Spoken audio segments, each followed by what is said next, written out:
అప్పన్న చందనోత్సవం స్వామి నిజరూప దర్శనం ఆయన్ని దర్శించుకుని పునీతులయ్యేందుకు భారీగా భక్తులు తరలివస్తారన్నది అందరికీ తెలిసిందే.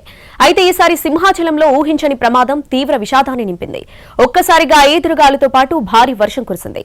దీంతో 300 రూపాయల టికెట్ కౌంటర్ కు సమీపంలో భారీ గోడ కుప్పకూలిపోయింది. తెల్లవారుజామున 2:30 నుంచి 3 గంటల మధ్య ఈ సంఘటన జరిగింది. గోడ కూలిన వెంటనే భక్తులు భయంతో పరుగులు తీశారు.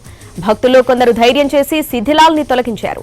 దాదాపు 45 నిమిషాల తర్వాత ఓ మహిళను బయటకు తీశారు. అయితే అప్పటికే శిథిలాల్లో చిక్కుకున్నటువంటి 6 చనిపోయారు. ఇక మరికొందరు చిక్కుకుపోయినట్టు కూడా తెలుస్తుంది. వెంటనే రెస్క్యూ బృందాలు అక్కడకు చేరుకుని సహాయక చర్యలు ప్రారంభించారు. కూలిపోయిన గోడ ఇటీవలే నిర్మించారు. అయితే వేసవి కావడంతో భక్తులు సేద తీరేందుకు పెద్ద పెద్ద రేకులు ఏర్పాటు చేశారు. ఒకసారిగా ఈదురుగాలులతో పాటు వర్షం రావడంతో ఆ ఉధృతికి రేకులు ఎగిరిపోయి గోడ మీద పడడంతో అది కూలిపోయినట్టు ప్రత్యక్ష సాక్షులు చెబుతున్నారు. హోంమంత్రి అనితతో పాటు జిల్లా కలెక్టర్, ఇతర అధికారులు ఘటనా స్థలానికి చేరుకుని పరిస్థితిని సమీక్షిస్తున్నారు.